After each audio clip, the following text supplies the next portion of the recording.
عليكم السلام ورحمة الله وبركاته أستاذين. الحمد لله أني زين. حيل أعتذر لتأخير جوابك. بالنسبة هاي دورة لغة العربي، هاي مو دورة، هاي العائلة والنظام مالته كلش قوي. ليش؟ أولا البرنامج أوت أكاديمي بها المحاضرات المسجلة. اكو محاضرات ثانية، اكو محاضرات مباشر. هاي كلش مهم بالنسبة لي ويا دكتور سانجر وست آلة. اكو منهج منظم، ومن قبل اني حاولت تعلم اللغة العربية، بس اني ما عندي منهج، يعني ما كان عندي منهج. على مود هذا السبب ما قدرت استمر على تعلم اللغة العربية.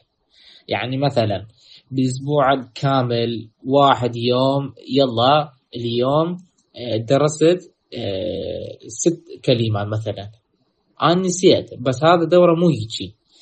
رابعا الترجمة الافلام والواجبات، وهذا النقطة كلش مهم.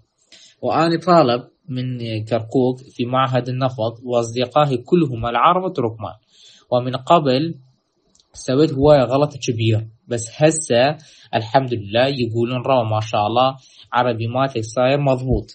وهسه افتهم كل محاضرات اللي زينة اللي إلنا، واحكي ويا أساتذة وأصدقائي بسهولة.